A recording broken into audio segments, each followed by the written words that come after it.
오늘 말씀은 누가복음 9장 62절 한 구절 말씀 같이 한번 보겠습니다. 누가복음 9장 62절 말씀인데요. 이 말씀 한 구절 같이 한번 한 목소리로 읽어보도록 하겠습니다. 누가복음 9장 62절 한 절 말씀입니다. 시작. 예수께서 이르시되 손에 쟁기를 잡고 뒤를 돌아보는 자는 하나님의 나라에 합당하지 아니하니라 하시니라. 아멘. 오늘 제목을 좀 바꿨습니다. 뒤돌아서지 않겠네. 영어로 보면 No turning back. 뒤돌아서지 않겠네. 이 제목으로 같이 철로역정 네 번째 말씀을 함께 나누고자 합니다. 지도를 한번 볼까요?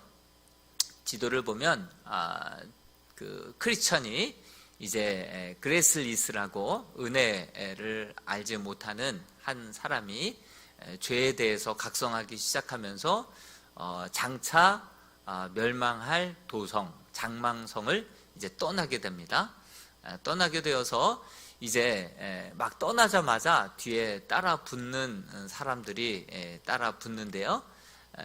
바로 옹고집과 그리고 변덕씨가 따라붙어서 어떻게 해서든지 다시금 돌아오게 하겠다. 그럴 각오로 끝까지 쫓아가서 그를 설득시켜서 다시금 장망성으로 돌아오게 하려고 하다가 결국 이렇게 포기하게 되고요. 옹고집은 돌아오고 그리고 이제 변덕씨만 이제 오히려 변덕이 또 아침 저녁으로 변덕이 죽을 듯 하던 사람이라서 이제 옹고집과 같이 한패였다가 이제 크리스찬에게 붙어가지고 당신이 말했던 그곳에 나도 한번 가보고 싶소 하면서 같이 길을 가면서 못했던 이야기 더 어떤 곳인지 들려달라고 그러면서 막 이야기하고 가다가 갑자기 절망의 늪에 빠지게 되었죠. 그런 가운데 당신이 말했던 이 행복이 바로 이런 것이었소 하면서 욕을 하면서 다시금 그는 돌아가면서 절망의 늪에서 그런 에피소드들이 있죠. 그래서 오늘은 그 절망의 늪까지 한번 같이 이야기를 나눌까 합니다. 그러기 전에 먼저 지난 시간에 영적인 각성에 대해서 이야기를 들었죠. 이 크리스찬이 손에는 책 한 권을 들고 그것을 더 심도 있게 읽다가 죄의식이 생겼다라고 말씀드렸죠. 그리고 좋은 번역 같은 경우에는 성령의 음성도 있었어요. 이제 뭐 믿음의 아내를 만나가지고 교회 생활, 신앙 생활 열심히 하던 차에 교회에서 막 칭찬해 주는 거예요. 안 나오던 사람이 열심히 나오니까 막 칭찬을 해주는 거예요. 그리고 자기도 우쭐해졌죠. 그러던 차에 이렇게 빨래터에서 이렇게 아낙네들이 서로들 막 주고받거니 얘기하고 있는데 그 사람들의 이야기가 차원이 다른 거예요. 그러던 와중에 하나님께서 성령의 음성을 들려주셨는데 너는 이 죄의 짐을 가지고 지옥 갈래? 아니면 이 죄를 회개하고 천국 갈래? 라고 하는 성령의 음성까지 듣게 되었죠. 그러니까 우리가 죄의식이 언제 생깁니까? 모태신앙이라고 자연히 생기는 거 아니죠. 교회 오래 다녔다라고 자연히 생기는 거 아니죠. 죄의식이 하나님의 말씀을 깊이 묵상할 때 죄의식이 생기게 되고요. 성령님께서 우리에게 우리의 죄의 추악함을, 이 죄로 인하여서 죽으면 지옥 갈 수밖에 없다라는 것을 우리에게 조명해 주실 때만이 비로소 죄의식이 생겨나게 되죠. 그로 인하여서 이 죄와 함께 그대로 이 성에 남아있으면 나는 심판받아 마땅하고 죽어 멸망당할 수밖에 없다. 그래서 급히 장망성을 떠나게 되지 않습니까? 그런 것처럼 이 철저하게 죄의식이 우리 신앙의 첫 단추라고 말씀을 드렸습니다. 마치 이와 같아요. 몸이 좀 이상 증상이 있는 거예요. 그래서 병원에 가서 진단을 받고 일주일 후에 병원을 다시 찾습니다. 몸이 계속 이상하죠. 그리고 뭔가 좀 두렵습니다.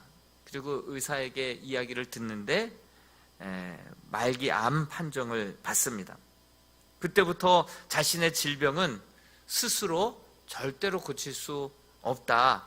뭐 자연요법 뭐 이런 걸로는 스스로 나에게는 가망이 없다. 그것을 깨닫고 나서 의사에게 자기 자신을 온전히 맡기게 되지 않습니까? 정확하게 진단받고 그 진단이 말기암이다라는 것을 깨닫고 나는 이대로 두면 죽을 수밖에 없기 때문에 그 의사의 처방에 내 삶을 위탁하고 맡길 수밖에 없다라는 생각으로 그동안 살아왔던 식생활 습관이 하루아침에 다 바뀌게 되지 않습니까? 즐겨 먹었던 음식이라 하더라도 그것을 건강을 위해서, 생명을 위하여서, 가족을 위하여서 과감히 미련 없이 끊게 되죠. 식생활 습관이 바뀌게 되죠. 그리고 의사가 처방해 준 대로 수술 날짜를 잡고 그 처방해 준 그 약을 먹으면서 몸을 준비하고 만들어서 수술을 받죠. 수술 이후에도 완전히 식생활 습관, 삶의 방식들이 완전히 달라지죠. 그리고 운동의 습관까지 갖게 되죠. 그래서 6개월 또 1년 그렇게 5년 되면 완치 판정을 받을 때까지, 완치 판정 받은 뒤로는 완전히 이제 다른 사람이 되는 거죠. 생활의 패턴이 완전히 달라지는 거죠. 마찬가지입니다. 우리 마가복음 2장 17절 말씀을 같이 한번 읽어볼까요? 시작. 예수께서 들으시고 저희에게 이르시되 건강한 자에게는 무엇이요? 의원이 쓸데없고 병든 자에게라야 쓸데있느니라. 내가 의인을 부르러 온 것이 아니요 죄인을 부르러 왔노라 하시니라. 그렇습니다. 여러분 한번 이미지 사진 보여주시기 바랍니다. 이미지 사진. 네, 병든 자에게라야 의사가 필요하듯 죄에 대해서 절망하는 자만이 죄에 대한 죄의식을 분명하게 갖고 죄에 대해서 절망하는 자만이 예수 그리스도의 품에 안길 수 있습니다. 예수 그리스도를 소망할 수 있는 것입니다. 병든 자에게라야 의사가 쓸데 있듯이 죄에 대해서 내가 죄인이라고 자의식을 가지고 죄의식을 가지고 죄에 대해서 아파하고 절망하고 옛 생활에 대해서 정말 그 죄를 죄로 여길 때, 그럴 때만이 비로소 예수 그리스도에게로 나아갈 수 있고 그의 품에 안겨서 정말 영원한 치유와 영원한 생명을 얻게 된다라고 하는 사실입니다. 그래서 오늘은 이 멸망의 성을 떠나서 절망의 늪까지 가는데 나오는 출연진들이 있습니다. 전도자, 정말 중요하죠. 어찌할 바를 알지 못할 때 전도자가 길을 안내해 주죠. 전도자를 만납니다. 그리고 장망성을 떠나자마자 가족들의 막 외치는 소리가 들리고요. 그리고 옹고집이 따라 붙습니다. 그리고 변덕이도 함께 따라 붙어서 어떻게 해서든지 설득해서 그 발목을 붙잡아서 같이 돌이키려고 그렇게 두 명이 따라 붙는 것을 볼 수가 있습니다. 전도자의 진단 질문에 대해서 지난 시간 마지막으로 끝으로 얘기하고 마쳤는데요. 전도자가 이 진단 질문 3가지를 합니다. 3가지 진단 질문을 하는데 이 진단 질문은요, 마치 의사가 그렇게 정말 환자를 건강 검진하는 것과 같은 그러한 질문을 던지죠. 영적인 상태를 묻고 있는 것이죠. 왜냐하면 그때 당시에는 제가 뭐라고 말씀드렸으니까 그때 당시에는 청교도주의자들이 그렇게 신앙생활을 핍박 속에서 환난 속에서 그렇게 지켜오던 시대였기 때문에 초대교회도 마찬가지고 청교도 시대도 마찬가지입니다. 구원의 확실한 증거 없이 아무나 들여왔다가는 그 모임이 고소고발 당할 수 있거든요. 그래서 신앙에 대한 확실한 그런 진단과 그런 열매들이 없이는 함부로 그 공동체 안에 카타콤에 사람을 들여왔는데 그 로마인의 앞잡이면 어떡합니까? 다 잡혀가는 거 아니겠습니까?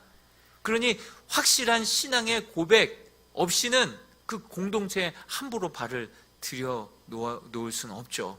그렇기 때문에 이 사람이 진정 크리스찬인가, 진짜 그렇게 영적인 눈을 뜨고 진짜 참 구도자의 자세와 각오로 그렇게 길을 나서는 사람인가? 라는 것을 알아보기 위하여서, 분별하기 위하여서, 진단하기 위하여서 이 전도자가 3가지 진단 질문을 합니다.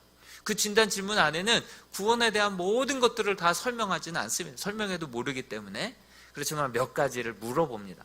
그걸 통해서 영적으로 진단하기 위해서, 또 정확하게 진단해야 그 영혼에게 바른 길로 인도할 수 있고 바른 처방이 나아갈 수 있는 거 아니겠습니까?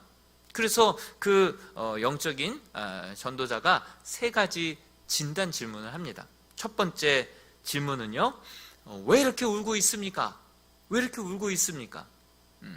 그냥 슬픈 일 당해서 우는지, 아니면 죄에 대해서 아파하고 죄에 대한 자의식이 생겨서 울고 있는 것인지, 이제 그것을 알기 위하여서 왜 이렇게 울고 있습니까? 물었을 때 이 크리스천이 뭐라고 대답합니까?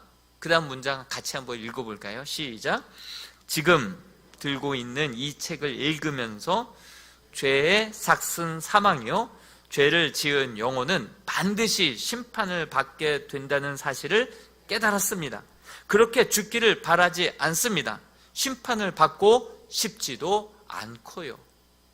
왜 이렇게 울고 있습니까? 하니까 죄의 삭슨 사망이라는 것을 이 책을 통하여서 알게 됐고, 이 죄를 가지고 있다고 한다면 심판받아 이 성과 함께 같이 멸망당한다는 것을 이제 알게 되었습니다. 전 그렇게 죽고 싶지 않습니다. 그렇게 심판받고 싶지 않습니다. 그렇게 고백을 합니다. 2번째 진단 질문입니다. 그토록 죽음이 두려운 까닭이 뭐죠? 이렇게 묻죠. 그러자 크리스천이 뭐라고 대답합니까? 보이십니까? 같이 한번 읽어볼까요? 시작. 등에 짊어진 이 진보다리 탓에 무덤보다 더 깊은 데로 빠져들어가서 결국 지옥에 떨어지게 될까 두렵기 때문입니다. 이뿐만이 아닙니다. 죽을 준비가 되어 있지 않다는 건 곧 심판 자리에 나설 차비를 갖추지 못했다는 뜻인데, 그럼 남은 건 처형뿐이니까요. 생각만 해도 오금이 저립니다. 죄에 대해서 이런 반응을 보이는 그런 모습을 이제 이 전도자가 영적으로 캐치한 거죠. 이 성경을 읽다가 죄의식이 생겨나게 됐고요. 또 성령의 감동으로 이것을 회개하지 않으면 이 죄의 보따리가 너무 커서 이 죄의 보따리가 나를 지옥으로 끌고 갈 텐데, 멸망으로, 심판으로 끌고 갈 텐데, 이 죄의 문제를 해결하지 않는 이상 그럼 나는 소망이 없는데 이 죄의 문제를 어떻게 해결할까? 이것 때문에 지금 고민하고 있는 것이죠. 어떤 분이 정말 예수 잘 믿는 사람에게 계속해서 복음을 듣게 되었습니다. 귀뚱으로 들었죠. 너나 잘 믿어. 귀뚱으로 들었죠. 근데 어느 날 고속도로를 타고 180으로 막 급한 일이 있어서 막 운전하는데 어느 순간 이러다가 자칫해서 정말 이렇게 사고가 나게 되면 나 어떻게 되지? 하는 순간 지옥이라는 소리가 갑자기 크게 들리는 거예요. 그래서 더 이상 팔이 떨려가지고 운전을 못하는 거예요. 이러다가 죽으면 난 지옥 갈 당사자지. 그 복음이, 언제라도 전했던 복음이 그때는 귀뚱으로 들었고 전혀 개의치 않았는데 어느 순간 성령님께서 그 마음을 기경해 주시고 움직여 주시다 보니까 그 말씀이 생각나는 거예요. 그 순간 떠오르는 거예요. 이러다가 내가 사고 나서 죽게 되면 나는 지옥 갈 수밖에 없지 라는 그 생각에 부들부들 떨어서 더 이상 운전을 못하는 거예요. 그리고 그 다음 주에 바로 돌아오는 주일날 교회에 나갔다는 거 아니겠습니까? 하나님께서는 언제라도 우리가 복음을 전하게 되면요, 그 말씀은요, 성령님은 생각나게 하시는 영이기 때문에 언제라도 그 영혼 가운데 그 말씀의 씨앗이 결실 맺도록 역사해 주시는 분이 우리 성령님이신 줄로 믿습니다. 그러니 우리는 전도자의 사명을 때를 얻든지 못 얻든지, 듣든지 아니 듣든지 정말 그 복음을 씨앗으로 뿌려놓고 전해놓으면, 그리고 기도하면 하나님의 때에 하나님께서 결실케 해 주실 줄로 믿습니다. 이제 그 성령의 감동으로 그런 성령의 음성을 들은 거예요. 너 이 죄 가지고 지옥 갈래? 아니면 이거 회개하고 천국 갈래? 라고 하는 성령의 음성을 이 존 버년도 들은 거 아니겠습니까? 언제요? 자기가 아내 덕분에 교회를 열심히 나가서 사람들한테 그렇게 칭찬받고요, 목에 힘이 들어가고요, 이 정도면 내가 의로운 사람이고 천국을 정말 그렇게 따놓은 당사처럼 그렇게 교만하고 그렇게 우쭐대고 있을 그때에 내가 죄인 중에 죄인이구나 라는 것을 깨닫게 됩니다. 그 죄를 가지고 그대로 죽는다고 한다면 하나님 앞에 설 준비가 안 된 자라는 거, 그 죄로 인해서 죽게 되면 지옥 갈 수밖에 없다는 거, 이것을 분명히 깨닫게 된 것이죠. 이건 성령의 역사죠. 하나님의 말씀을 읽다가 깨닫고 성령의 조명하심으로 자기의 그 민낯을 보게 된 거예요. 자기의 그 죄의 실태를 보게 되는 거예요. 이 죄의 짐을 가지고 해결하지 않고서야 그대로 죽게 되면 지옥으로 빨려 들어갈 수밖에 없는 인생이라는 것을 깨닫게 된 것입니다. 어찌할 거. 그래서 어찌할 거. 이거 가지고 어떻게 해야 될거, 어찌할 바를 알지 못하는 거예요. 그래서 전도자가 필요한 거예요. 전도자가 그때서야 비로소 어디로 가야 될지 모를 때 그때 전도자가 필요한 거예요. 어떻게 해야 될지 방법을 가르쳐 주는 거예요. 어제도 이제 일주일밖에 살지 못한다라고 하는 의사의 얘기를 듣고선 병원에서 정말 너무나도 두렵고 불안하고 그럼 나머지 영상으로라도 목사님과 통화하고 싶다고.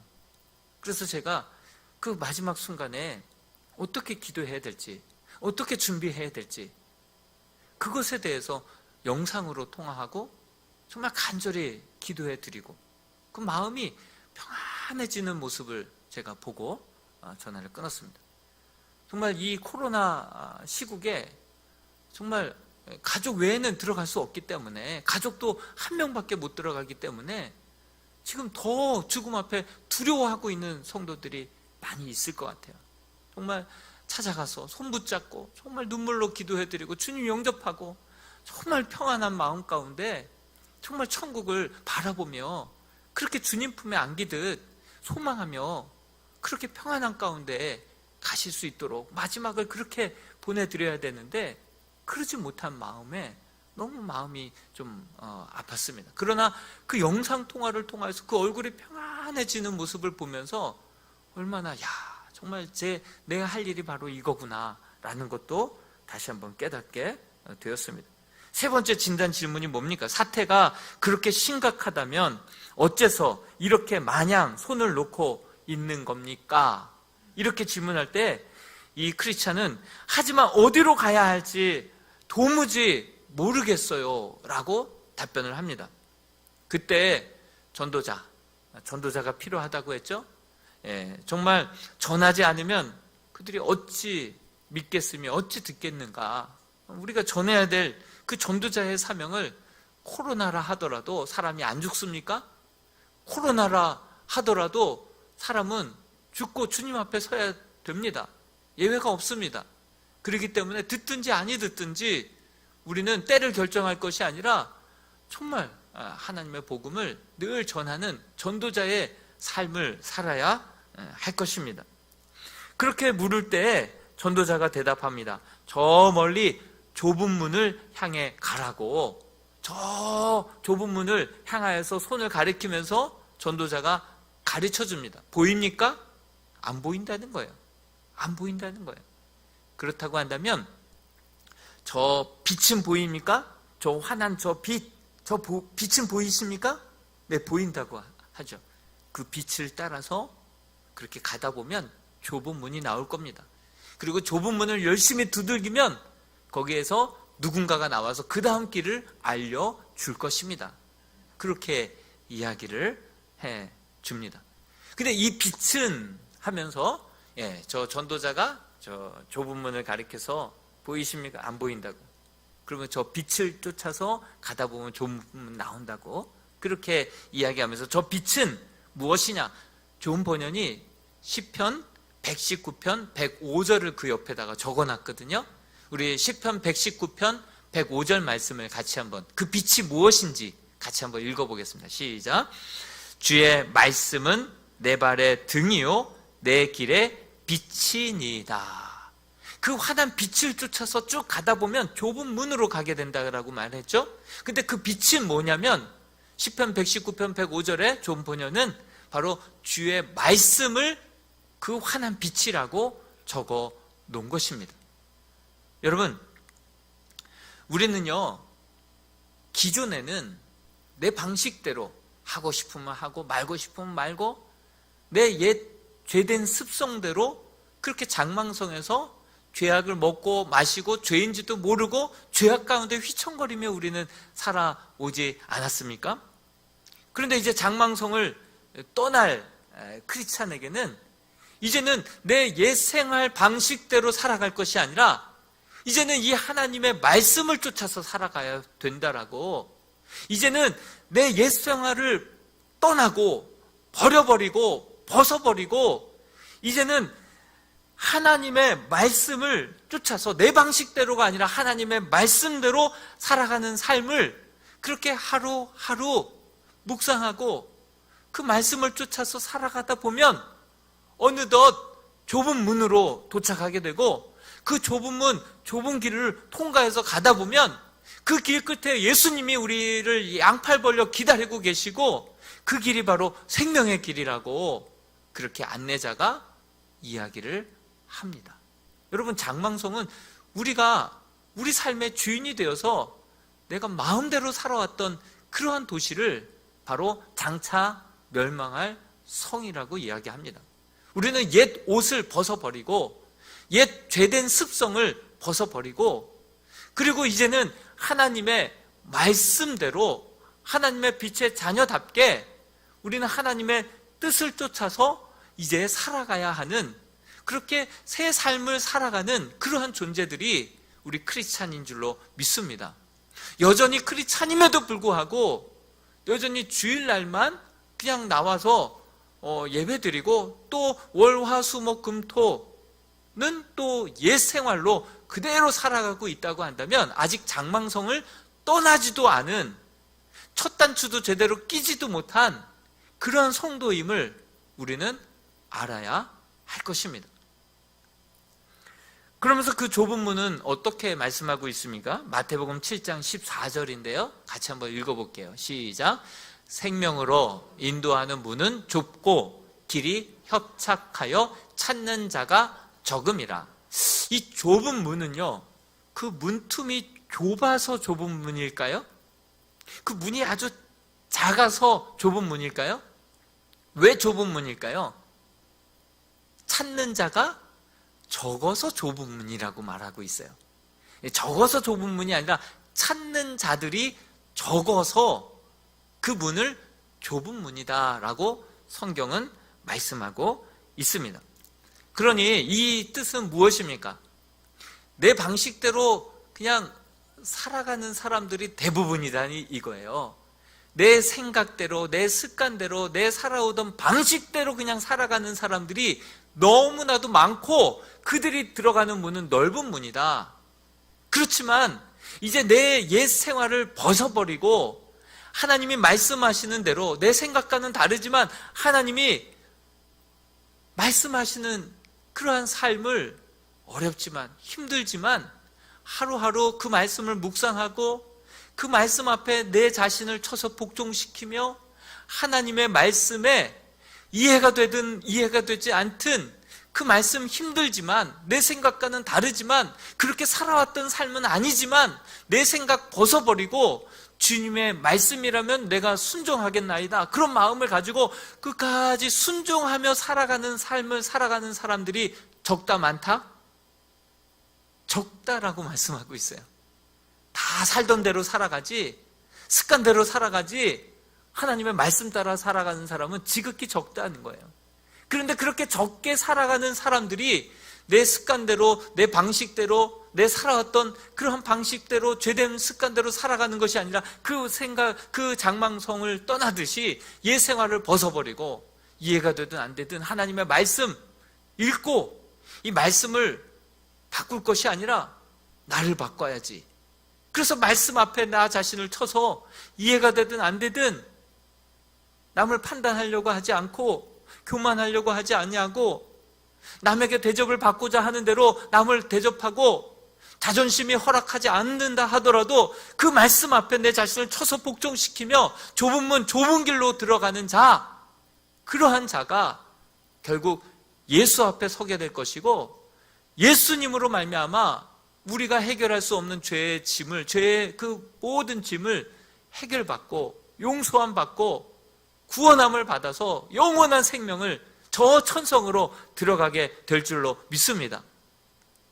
좁은 문 넓은 길, 이거 우리가 잘 분간할 줄 알아야 할 것입니다. 기독교는 회개의 복음과 함께 출발합니다. 삶의 방향을 돌이켜 하나님이 보여주시는 그 길로 걸어가는 것, 이것이 바로 구원의 첫 단추이고 첫 길입니다. 때론 가족들이 만류할 것입니다. 때로는 사람들이 경멸하고 조롱할 것입니다.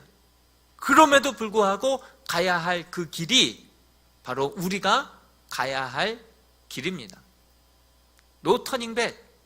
가족들이 막 만류한다 하더라도 주변에서 사람들이 이렇게 조롱한다 할지라도 우리가 그 좁은 문 좁은 길로 걸어가는 것을 포기하지 않고 끝까지 앞을 보고 나아가는 그러한 이 크리스찬의 삶의 모습이 바로 저와 여러분들의 삶의 모습이어야 할 줄로 믿습니다.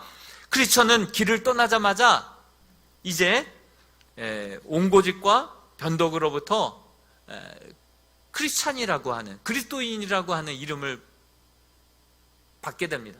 이 크리스찬이라고 하는 그 이름은요, 이 크리스찬, 이 주인공이 자기 자신을 크리스찬이라고 부르지 않았어요. 처음에는 그레이스리스라고 하는 이름이었습니다. 그러니까 은혜 없음, 은혜도 모름. 그의 이름은 그레이스리스였습니다. 그런데 그를 그리스도인이라고, 크리스찬이라고 제일 먼저 부른 사람이 이 옹고집과 이 변덕이가 이 사람을 이 사람은 세상 사람들과 같이 세상의 성공과 출세와 명예와 한 자리 차지한 요것을 위해서 추구하며 살아가는 사람들이랑 좀 차원이 다르네. 그리스도를 쫓아 살아가는 삶이네. 누구를 쫓아서 저렇게 막 급히 떠나나? 그리스도를 쫓아서, 그의 가르침을 쫓아서, 그의 말씀을 쫓아서. 그래서 그를 바라보면서 그리스도를 쫓는 자라고 해서 그리스도인이라고 부른 거죠.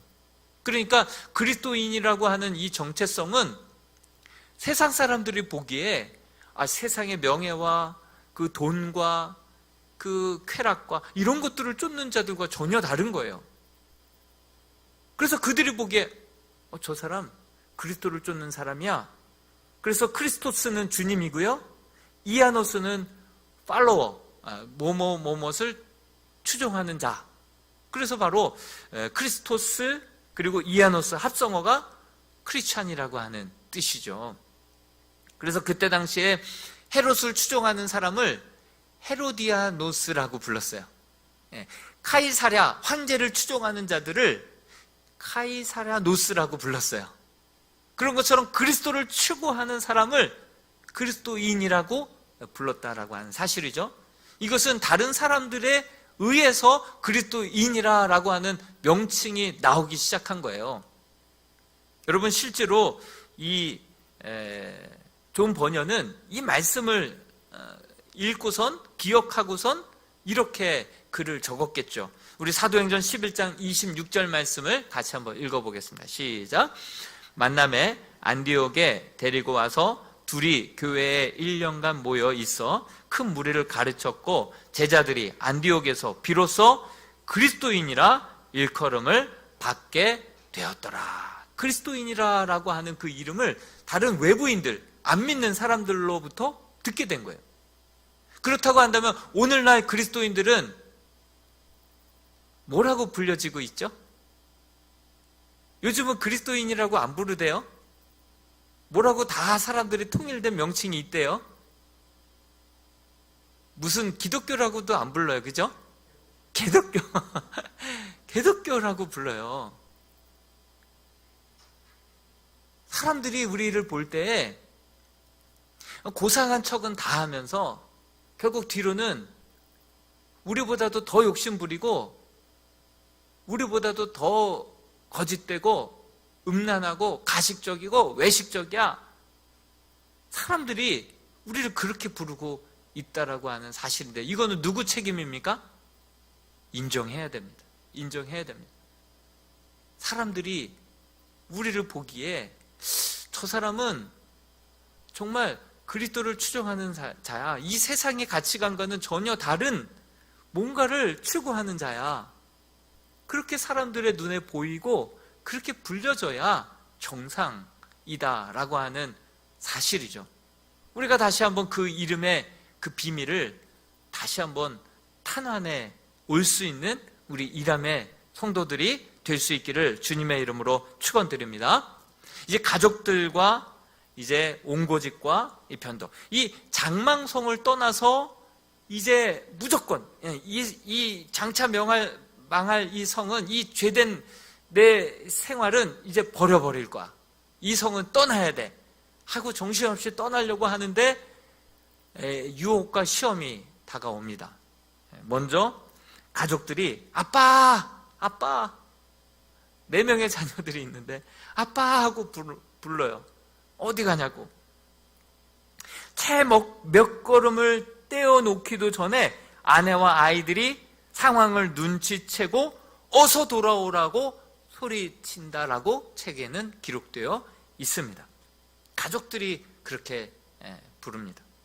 그리고 또 책에는 이렇게 기록되어 있어요. 내가 완력을 써서라도 이 남자를 다시금 붙들어서 데리고 오겠다라고 하는 각오로 두 사람이 따라 붙는데요. 바로 온고집과 변덕씨가 따라 붙게 됩니다. 죄로부터 멀어지고자 할 때 보다 많은 시험과 유혹이 일어나게 된다라고 하는 사실이죠. 희한해요. 이거 영적인 전쟁이에요. 영적인 전쟁이란 말을 이 존 번연이 제일 먼저 사용한 거 아시죠? 영적인 전쟁이 있어요. 우리가 죄로부터 떠날 때 하나님의 그 약속의 말씀을 붙들고 내가 결단하고 다짐하는 첫날 꼭 유혹이 옵니다. 꼭 방해가 옵니다. 그것을 우리는 깨달아야 돼요. 내가 다짐했는데 수요일날 이렇게 예배를 드리기로 결단을 했는데 또 현장에 가서 보면 또 이런저런 방해들이 있고요. 이런저런 생각들이 듭니다. 그럴 때 이 시간은 내 시간이 아니다 하나님께 소원하고 약속하고 드린 사람들은요, 이게 갈까 말까 고민할 필요가 없어요. 이 시간은 내 시간 아닌데. 그리고 그냥 뛰쳐나올 수 있는 거예요. 유혹을 이길 수 있는 거예요. 뿌리칠 수 있는 거예요. 꼭 우리가 중요한 결정을 할 때마다 꼭 사탄 마귀가요, 시험을 합니다. 공격합니다. 우리의 발목을 붙잡고요, 우리의 연약함을 공격해 옵니다. 이것을 우리가 잊지 않았으면 좋겠어요. 갈까 말까 유혹이 되면요, 저는요, 가면 은혜가 있다. 100%입니다. 100%. 이거 이겨내면 반드시 하나님 주실 축복과 은혜가 있기 때문에 사탄 마귀가 이렇게 유혹하는 거예요. 그렇게 시험하는 거예요. 그거 우리가 분별할 수 있으면 좋겠습니다. 그래서 우리가 중요한 결단을 할 때마다 사탄 마귀는 정말 작심삼일로 끝나게 만든다라고 하는 사실을 기억했으면 좋겠습니다. 그렇지만 가족들을 뿌리치고 이제 이 크리스찬은 어떻게 해야 합니까? 손으로 귀를 막고요, 그리고 영원한 생명 부르짖으면서 앞을 보고 뛰쳐나갑니다. 여러분, 지난 시간에도 말씀을 드렸듯이 어떻게 보면 이 철로 역정이 개인주의 영성 아니냐, 가족들조차도 그냥 내팽개치고 나 혼자 구원받겠다고 이 나가는 이 모습이, 그런 분들은 철로역정 2를 안 읽은 사람이다라고 말씀을 드렸죠. 철로역정 2에는 온 가족이 아빠가 시온성에 도달했다라고 하는 이야기를 듣고선 그 길을 찾아서 나섭니다. 여러분, 한 가족이 한꺼번에 다 예수 믿기는 어렵습니다. 그러나 고난과 환난을 통하여서 한 사람이라도 구원의 확신을 가지고 반석과 같은 믿음으로 굳게 설 때 나머지 가족들까지도 기도하고 전도하면서 마지막 주 예수를 믿으라, 그리하면 너와 내 집이 다 구원 받으리라 라고 하는 말씀이 성취되게 되는 것입니다. 나도 제대로 서 있지 못하면서, 나도 반석과 같은 믿음도 없으면서 그냥 족족 그냥 오히려 유혹에 넘어가는 거예요. 오히려 믿음이 퇴보되는 거예요. 가족들과 함께 더 퇴보되는 믿음으로 나락으로 떨어질 때가 많아요.